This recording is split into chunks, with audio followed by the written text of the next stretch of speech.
Hi friends, welcome to Growing as Grown-Ups, where we believe each of us has the opportunity to keep growing in ways that can fundamentally improve our life effectiveness, our leadership influence, and our well-being. Through interviews, stories, and practical principles, we explore how you can accelerate your growth and unlock your potential to make the difference you want to make. And now, your hosts from the Leaders Lyceum, Dr. Sara Musgrove and Dr. Keith Eigel. Hello, everybody. Welcome back to another episode of Growing as Grown-Ups. Keith and I get to be in the same room again having this conversation. And so we love that you get to be here and be a part of this as we launch into this second episode of our little summer series on some of the foundations of how we grow as grown-ups. One thing I didn't think to say in the last episode, I was like, how we talk about these things in our curriculum and we have a name for them. And I just was drawing a blank, and it's some of the elements of fuel. Yeah. Right. It's the things that we use to fuel our growth along the journey. So good. And I was like, that's what it was. We need to tell people these are our fuel sources. Yeah. So personality was the thing last time we talked about and how valuable that can be. You know, really, we're talking about feedback today, but personality is a feedback source. It's just one that you don't need to involve somebody that you're worried they're going to hurt your feelings or you're going to hurt their feelings in some way. Yeah. So today we get to talk about hurting feelings. Yeah. And asking to have your feelings hurt potentially, but you know, it's definitely a more courageous step. Yeah. It is a step that I have a hard time taking. A lot of really effective leaders that I coach one-on-one, this is probably their least favorite thing to do, unless they've got like the one person in their life that they can really hear it from easily. Sometimes that's a spouse. Sometimes the last person is the spouse, right? Yeah. It's I think one of the things, Sara, is that there's a lot of good reasons why to go get feedback from other people. But I don't know if you care if I start with this piece Go for here. it. But folks, it's just frigging not easy to do. I don't think. I think for almost everybody, this is a hard thing to do, but as you just said, if you want to fuel growth, getting the perceptions of others about you is one of the greatest fuels for growth. And I love, we've got some funny quotes that we use in our curriculum. There's this crazy grain dealer named Franklin P. Jones I think he was from Oklahoma. And nobody really knows anything about him except for he wrote this book of quotes. He's kind of a Yogi Berra kind of character. And he said, honest criticism, it's hard to take, especially from a friend, a relative, an acquaintance, or a stranger, right? So it doesn't matter who you're getting it from. It hurts. It's not easy, but you know, there's a great researcher from the Center for Creative Leadership named Ellen Van Velser. And if you just want to get really pragmatic for a minute about why, she said, you know, the perceptions of others, the feedback that you get may not even be the ultimate truth, but they are what people are using to make decisions about you. And so wouldn't you want to know that, right? I'd want to know it. I remember, and this is maybe too much self-disclosure, too early. We've been with them for 25 episodes. But exactly. You know, I did a more formalized 360 feedback process, and I got feedback about coming across as arrogant. And it was like a dagger through my heart, because like of all the things I don't want to be, that's it. But somehow in certain situations, I think they're minimal. I can come across as probably what I'm thinking of as confident or certain or something comes across as being arrogant.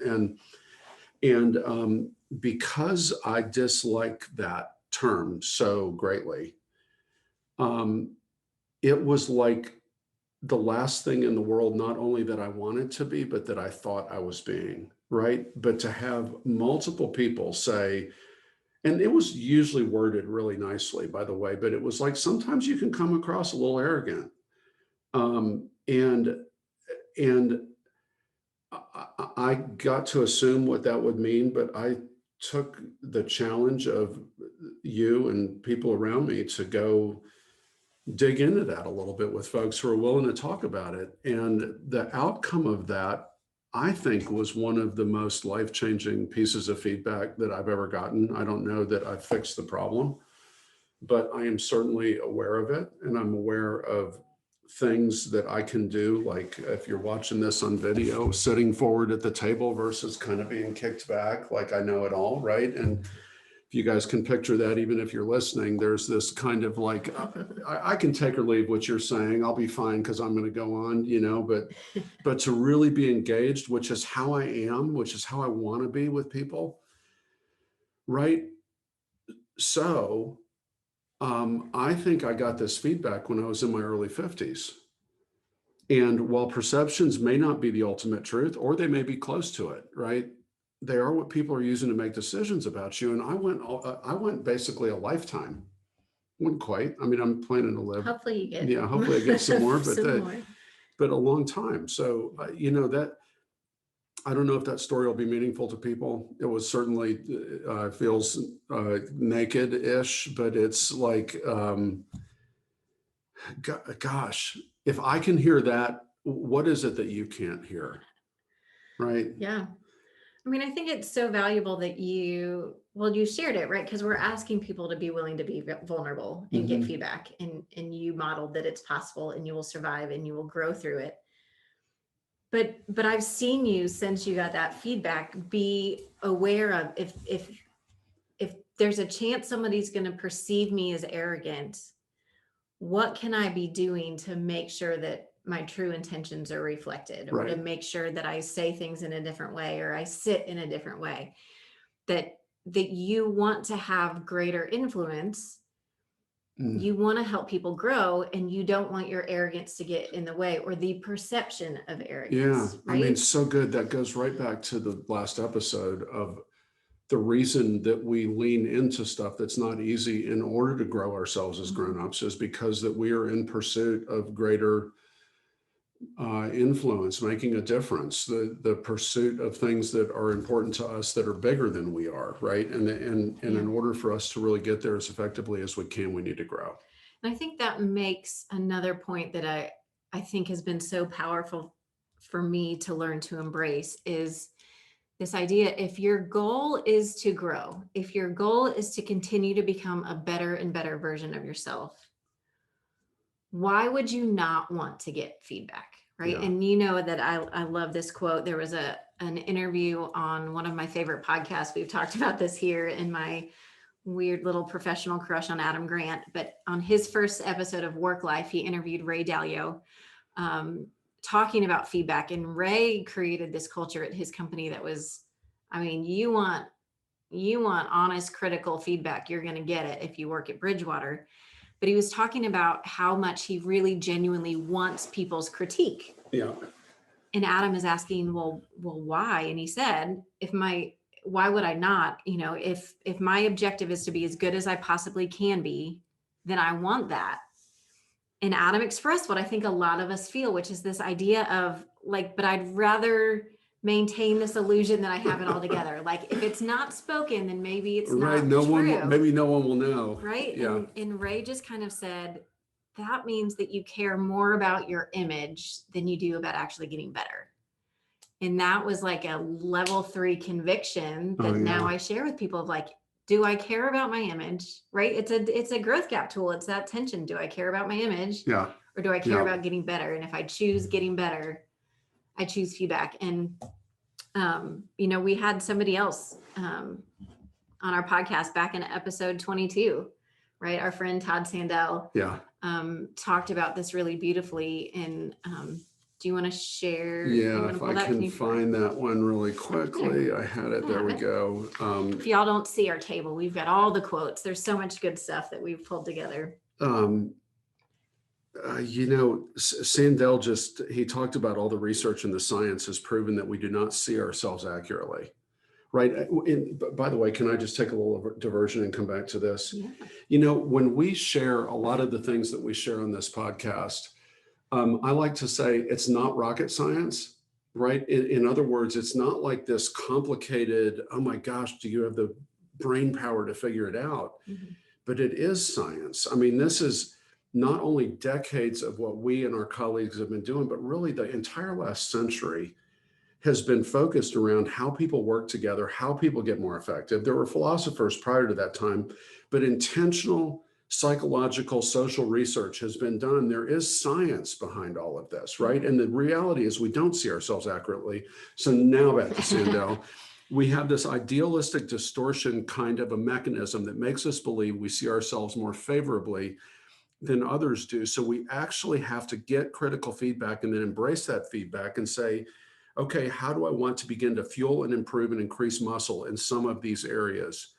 And so in terms of why do we do this? One of the big whys is our perceptions of ourself are not always accurate, right? 100%. Yeah. And I think before you go too far from Todd's quote, he talks about how we tend to see ourselves more favorably. But I have had a couple of people that I've walked through feedback with. I know where you're going to go. Folks, pay attention. This is good. Well, I hope I'm going where I think you are. I'll let you know if I'm wrong. Okay.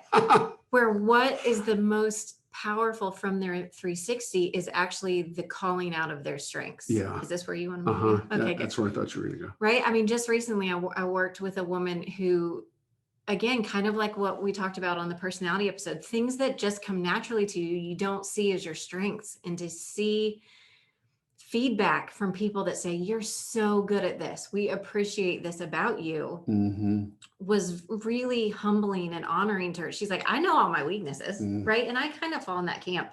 And that was honestly some of the feedback I got when I did my 360 is people were saying, you're not open with us. And I thought, are you serious? I'm like the most transparent. Here's all my garbage.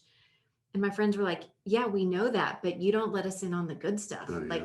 What are the successes you're having? And I was like, well, I don't want to talk about I don't like to talk about my successes. Right. And so it was that eye-opening of like the balance that is needed. And we do an activity when we're doing 360 debriefs where we kind of ask people to figure out, where do you naturally focus more? Is it on the weaknesses or on the strengths? And making sure you're paying attention to both. Yeah.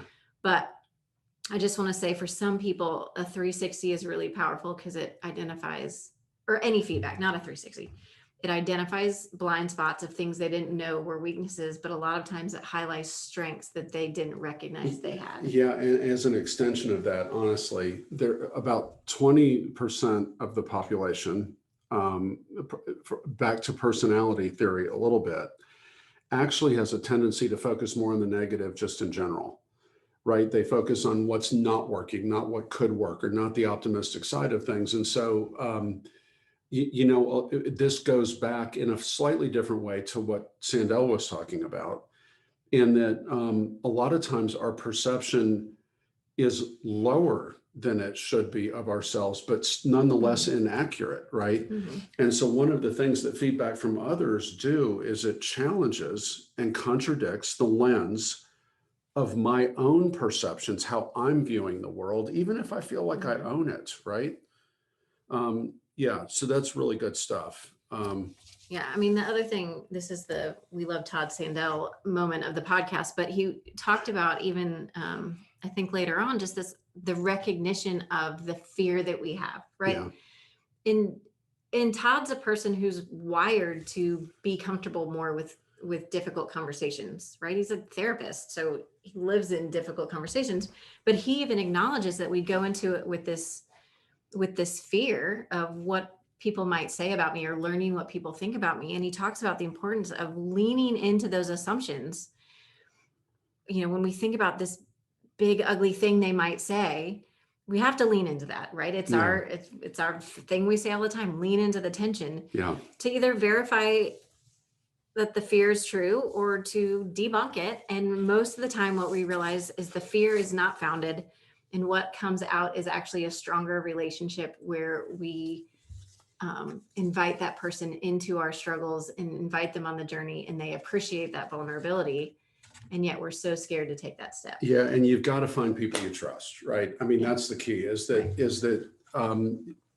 although we've heard some messages from Kevin Riley and some others that I forget how. Oh man, that's a quote that I think we need to add to our list. He said, "You are most likely to hear the things that you most need to hear from a person you would least like to hear them from." Yeah. And so, ouch. So I know. So listen up on that.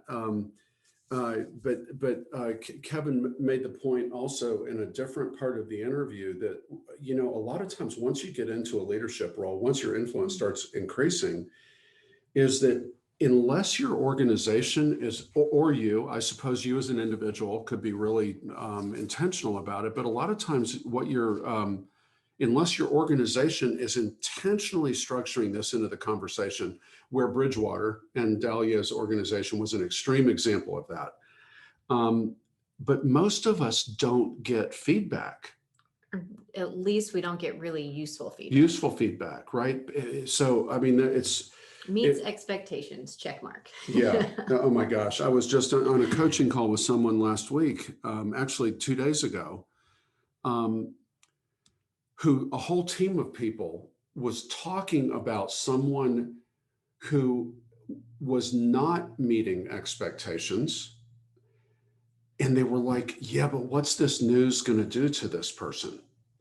Right. And it was like, oh my gosh, if they don't hear it now, what kind of favor are you doing them? I mean, it goes back to Jeff Henderson's, like, the best thing you can do to help somebody and care for them. Yep.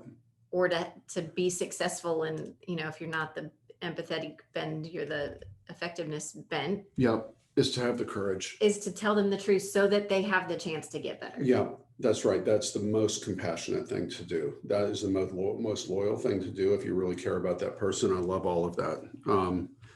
Yeah. So folks, I think the point we're trying to make here early on is that we don't have an accurate view of ourselves.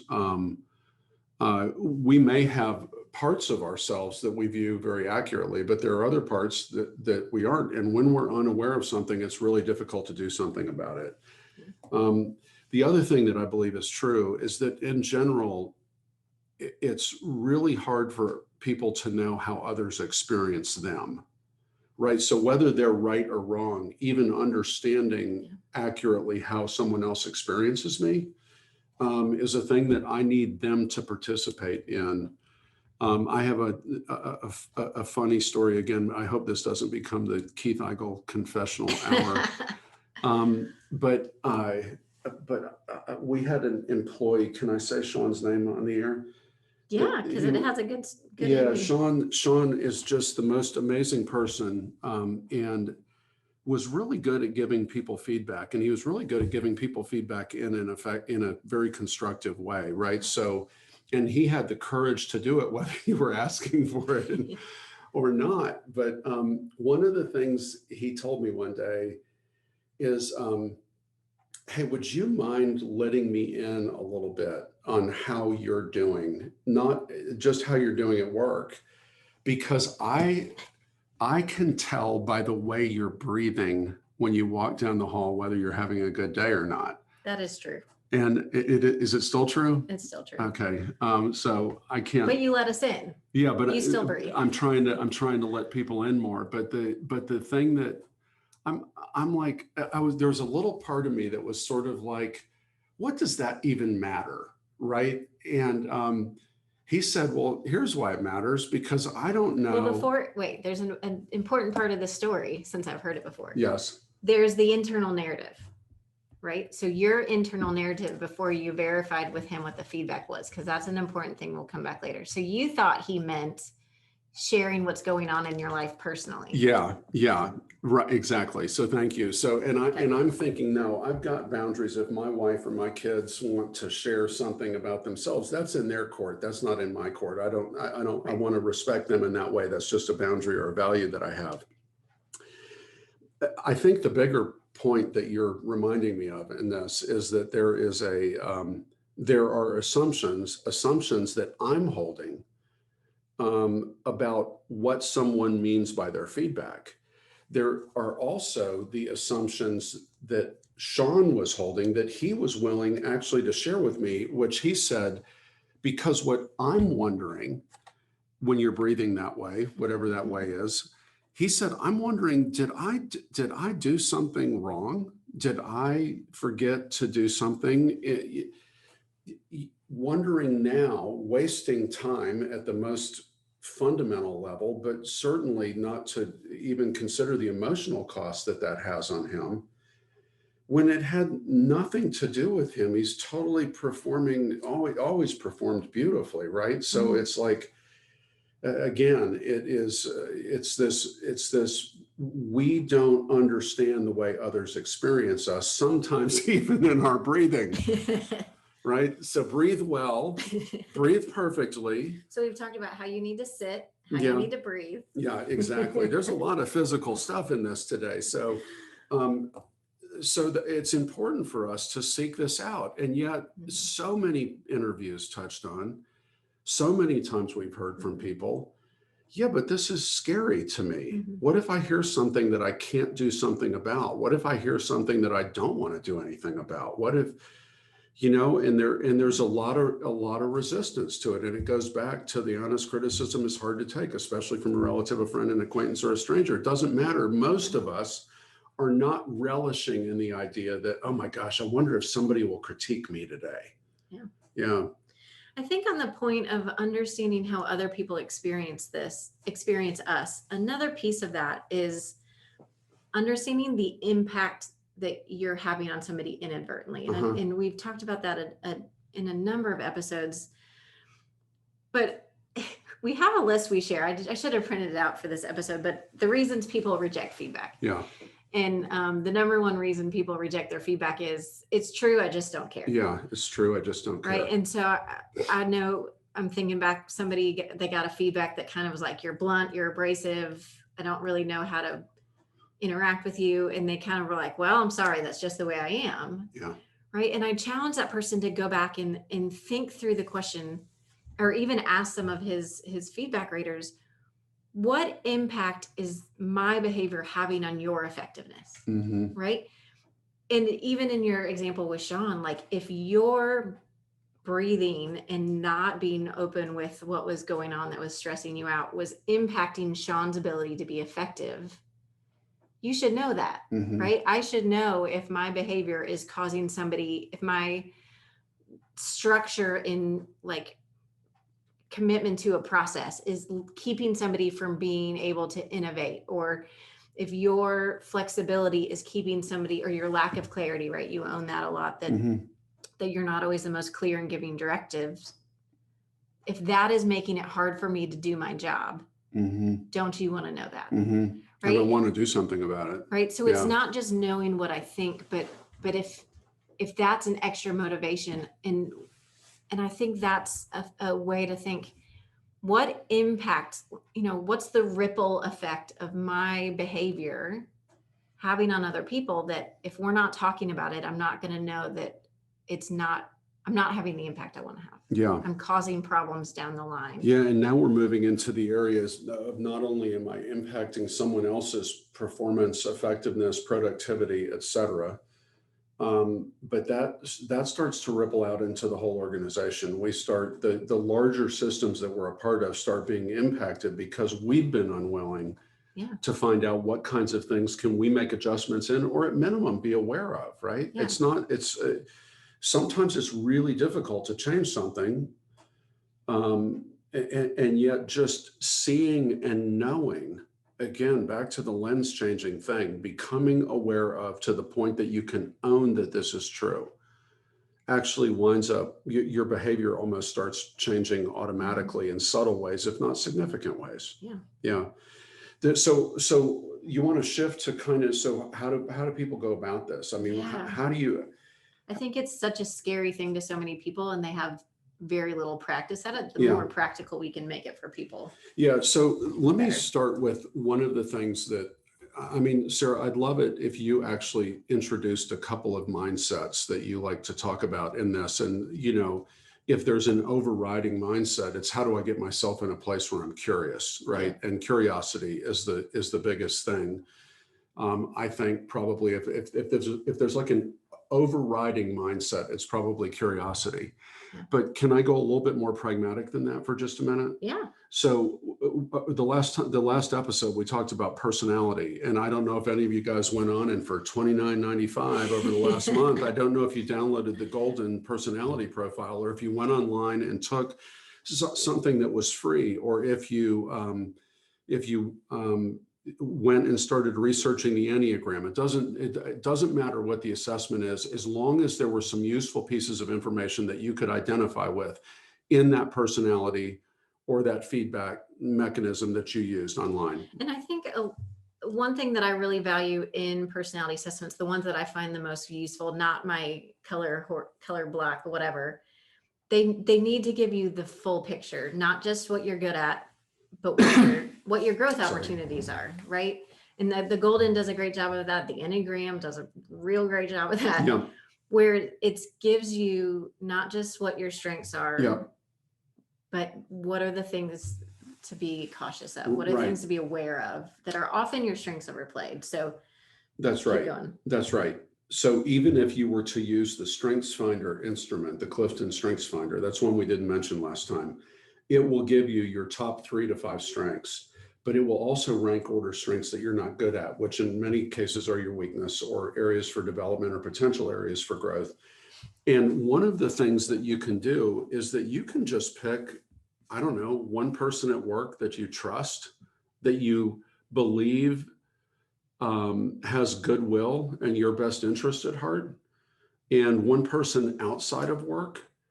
And you cannot even call them. You could shoot them an email that said, hey, I've been thinking about kind of strengths and weaknesses. I took this personality assessment and I'm wondering how I show up with others. So use that vocabulary.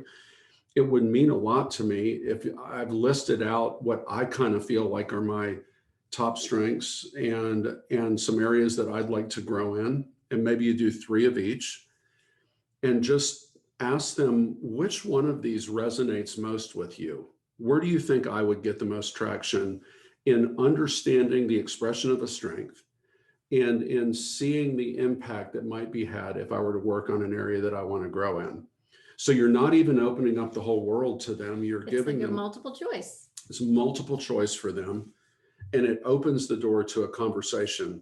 But that conversation has to be characterized by curiosity. And we'll talk more about that over the next 5 or 10 minutes. Yeah.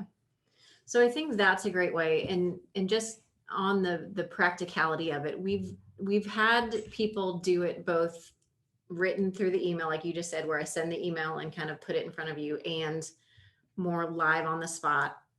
And this is a personality thing. People can go either way. What we hear back is that people appreciate having a chance to think about it before they're being put on the spot, right? If Keith were to just sit down right now and give you a list and give me a list and say, give me some feedback, you're thinking, holy crap, what's going on right now? Right. I'm caught off guard. I'm running through all these scenarios in my head. I'm trying to think of examples.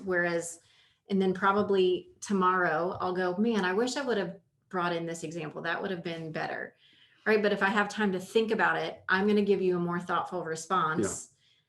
Yeah. I'm not going to be blindsided. And especially when you start moving towards more open-ended feedback, just letting people know that it's coming is way better than like dropping a bomb and saying, tell me what you think of me. I know. And I'm making a note to myself right now that this, one of the really useful things that can happen either in an email or if you do sit down with somebody is that you can use this vocabulary. It's what we call sort of a third person vocabulary, but you can say, hey, this showed that these were some strengths and these are some areas that I have to grow. I'm curious, how do you think others experience these things in me, right? So you're asking the person to give you their perspective on how they think others, which now it's not them saying, well, what you do a lot is, right? Or something that is, you're trying to make this as easy on them as you can make it. And when you use this language, how do others experience these things in me? One of the great things that happens, and this is just our little dirty secret between us, is they're going to give you what they really think, but you've made it easy for them because now they get to throw it into this kind of third person world of, I think sometimes with some people you show up like blah, blah, blah. And it's a great technique. So it's a lot easier for me to say, I could see how people would think you're arrogant when you XYZ versus, yeah, I think you're arrogant when you blank. I'm not going to say the second one because that's too risky. right. The first one, okay. And that's how a lot of people even worded it in written feedback in that instrument that we used. But then you have the great story of your friend who said, well, I don't know what other people think, but I'll tell you what I think. Can I tell you, it was around that arrogance thing. And Joey Kissack, love you, haven't seen you in a while. I went with a group of guys that I meet with regularly, and I said, hey, I'm looking for a black eye this morning if anybody's willing to participate. And I said, I've gotten some feedback that sometimes I can come across arrogant. And I said, I'm wondering how do you think this shows up with others? Like, how do you think others experience this in me? And Joe said, I don't know how others experience it, but I'll tell you how it showed up with me before. And he jumped right in, but now I was honoring their comfort level, and he was coming back at me with his comfort level.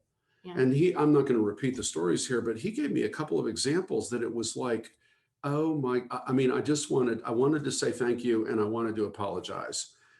But I also knew that I had no ill intent because I remember the scenarios, right? And so I don't know.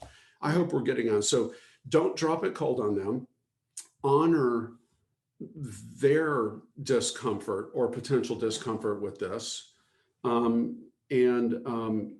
really be thinking about, how do I make this easy for them? So that's the beginning of the process, right? I think in the spirit of how do you make this easy for people? And it's just hard. People aren't used to giving feedback just as much as they're not used to receiving it.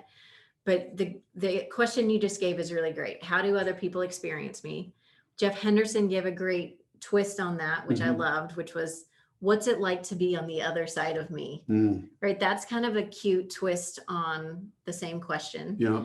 And then the one that you ask personally a lot, which I really like, is what's one thing I could do differently to make you more effective? Yeah. So for those of you that have taken the personality assessment, you may want to try pulling out 3 strengths and 3 growth opportunities to use that. You could use these 3 questions that I just listed, or a lot of times we'll have people send an email that's more open of, what do you think is my greatest strength? What do you think is what would people say is my greatest strength? What would people say is my greatest opportunity for growth? Yeah. Any of those kind of simple opening questions, I think, are just a good starting way to get feedback without going through a big 360 assessment. Not everybody listening to this podcast is going to have the access to do that.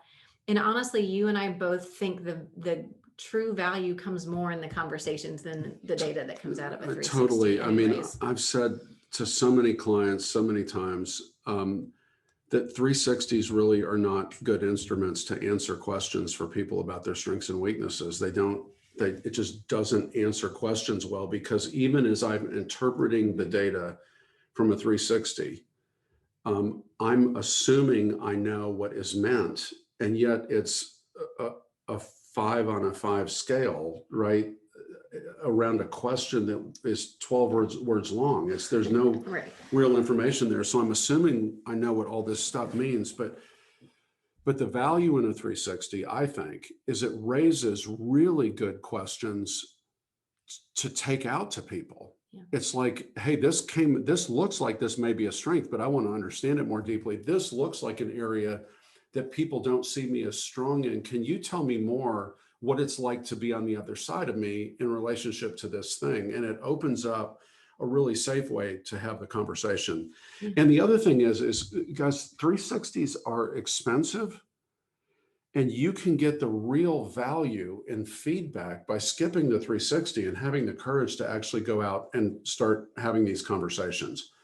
Well, I don't want to put that on them. I don't, give me a break. People have been waiting sometimes for decades for you to open this door. So, Yeah. I mean, I got to stop. All of a sudden we're talking about feedback, and I'm just thinking, all the different ways Lee told me, I would say, you think you're Mr. Right. I mean, what was she basically saying for 2 decades before I read it in a report? If I had been more open to saying, what could I really be working on? Sometimes you come across like you've got the right answer and nobody else does, right? It's like, please give me a break. All right. Enough about me. What do you guys think about me? Oh, perfect. All right. So I think in all of this, I want to go back to the mindset piece if you're good. I think we've given them some practical tools, and Yep. we'll come back to kind of the listening process. But as you said, curiosity is so important, because if you were to get the feedback like you did and go out with people to try to prove them wrong. Oh yeah, that would have worked. No, I really want to well. make sure I'm not arrogant, right? And when you asked your friends for a black eye, if you would have punched them back, right? That is not the intent of this. The curiosity is, I love this. I learned this from our friends at FedEx, is this like emotionally neutral state of mind. It's not positive. It's not negative. I'm just curious. I just want to know. I just want to learn more. And so going into a feedback conversation, not seeking validation, not seeking to justify yourself when somebody tells you something you don't agree with. It could very well be wrong, right? Perceptions may not be the truth. But I can't argue with you because that is your truth. So until I fully understand how you got to that conclusion, I can't do anything about it, right? And so you've got to go in with this curiosity of, I really want to understand where the other person is coming from, which means putting myself on the shelf. And this is a term we use a lot. It always makes me giggle a little bit, especially when we teach it around Christmas time. Not an elf on the shelf, self on the shelf, where I am putting my desire to protect myself, my desire to justify myself, to defend my reputation, all of that. I have to, I mean, it is that you have to make a choice. Say, okay, I'm going into this conversation with Keith right now. I've got to put myself on the shelf. And for 20 minutes, I want to sit and understand your perception of me as thoroughly as I can. And I have to stay curious. In the moment that I switch to being in that more negative, defensive justification space, even agreement, but keep going. Or if I go into, yeah, you're right, I know, let's move on, I'm shutting down the opportunity to learn more from you. Right. And so my job is to do, and this, guys, this is really hard, even for us at times, and we are trained professionals in psychology, but when you are the topic of conversation and you are having to listen to things that are difficult to hear about yourself, this ability to stay curious is so, so powerful. And we have a tool we're going to give you. We call it the Self on the Shelf tool, that walks through kind of a step-by-step script of how to have these conversations. But again, it all comes back to this importance of being curious. And again, to reference another one of my favorite podcast episodes, was with Carl, episode 6, right around the election time, right? So we weren't at all talking about feedback, but he recognized for himself that the importance of curiosity in going into difficult conversations with somebody who has a different opinion of you, going in with the intent. And he said, what I'm always trying to do when I'm in a conversation is trying to find out more about that person and what is important to them. And curiosity is how we do that. So if my goal is to understand you, it's not about me, right? Do you have anything you want to say now that I'm off my curiosity soapbox? No, I think to extend it just a little bit without maybe with changing the word curiosity, is this is a state of mind that we get into. It is a mindset that we get into. And this idea of staying on the shelf. And the reason we use that phrase is because what we're trying to do is we're trying to put our perspective, our justification, our defense mechanisms, our agreement with what they're saying. Anything that is actually my take on the subject, I'm trying to take that out and put that on the shelf in some way.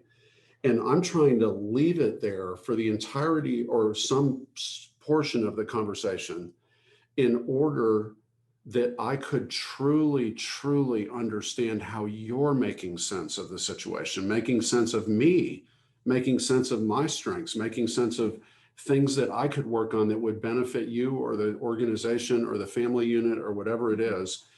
And folks, it's hard to stay on the shelf. We've already made that point, but it is a skill set I think everyone can learn, but it takes practice. And so you want to practice it with people that you'll think it'll be easier, and you want to let them in that I'm actually practicing trying to keep my perspective out of this. So if I agree with you, that's my perspective. If I disagree with you, that's my perspective. If I defend myself, that's my perspective. But if I kind of give you back what I hear you saying, Sara, what I hear you saying is that, and I give it back to you, I'm not only confirming that I heard you right, but I'm helping myself stay on the shelf.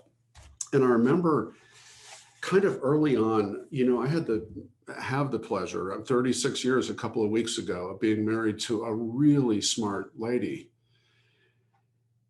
And it was amazing when we were in disagreement, how often I would forget that she was a really smart lady. And so I started telling myself, literally, I would tell myself this. And I take this back to trying to understand theorems in 8th grade for the first time.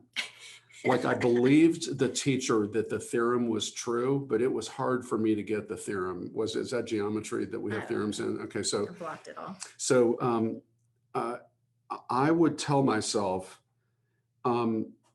Lee is right. I just don't get her yet. Lee is right. I just don't understand how yet. And that was a different version of curiosity where I would just say, so what questions do I need to ask to figure out so that I know how she's right? Yeah.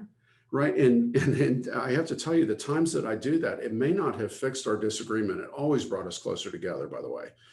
It may not have fixed the disagreement, but I'm like, oh yeah, I can see why she thinks that. And that makes perfect sense to me. Yeah.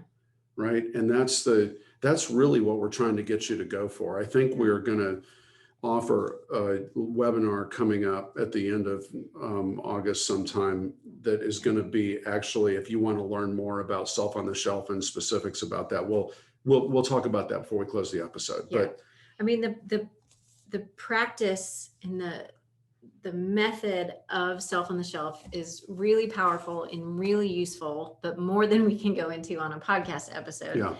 And so we are going to offer a webinar on August 20th to you guys. It's free, just to go deeper into this. But at the highest level, it's four major steps. It's the invitation. It's putting yourself in the place where you're ready to invite and listen. Yeah. It's this active, reflective listening. That's the bulk of it and the hardest part. It's summarizing what you're hearing, and then it's appreciating and validating what you heard. And I think your last point about the conversations you've had with Lee, making sure to end with saying thank you. Kevin Riley made this point a lot, that the first thing out of your mouth when you get feedback should be thank you, whether or not you agree with it. But the point is, you want to listen to the extent that you can validate. I may not agree, but I totally see how you got to that conclusion. Man, if you can get there, if you can understand how they arrived at their perspective and how them arriving at that perspective makes sense, you've done the big work, even if there's still disagreement. And Kevin said, can I read this? Yeah. He said, it's just hard to tell somebody something, that they don't want to hear.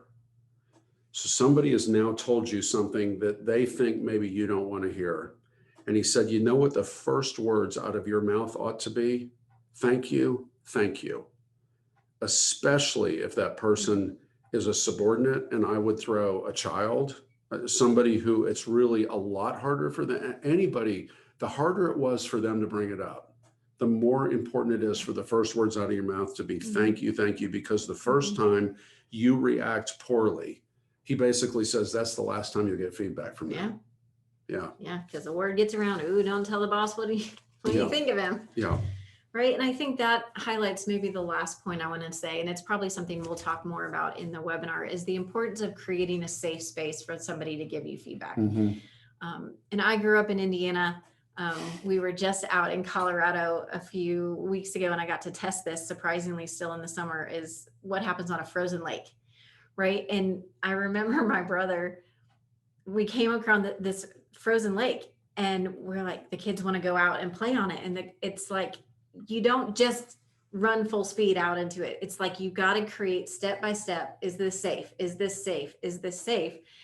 And you've got to think about when people are giving you feedback, when you have created a place for them to come and give you feedback, they're questioning, is this safe? Let me tell you. Right.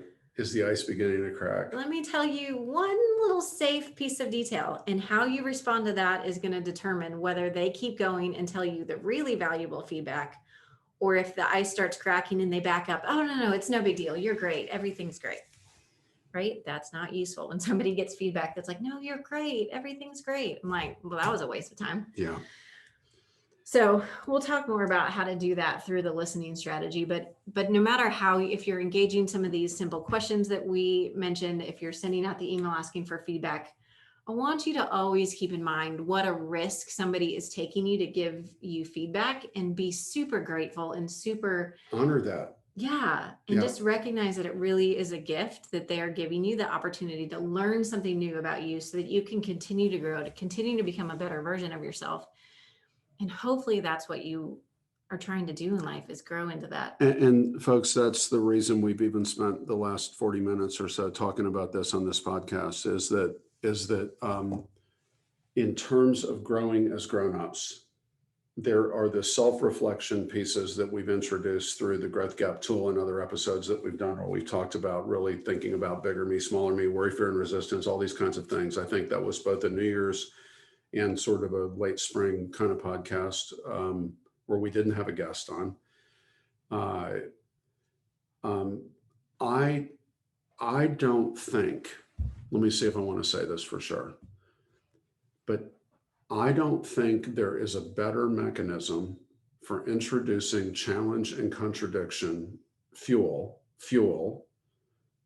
into our developmental equation, our growing as grown-ups equation, our becoming who we want to be, the more perfected, better version, having influence with the people that we want to have influence with. And I don't mean manipulative influence, of course. I mean the kind of influence that is well-intended and right.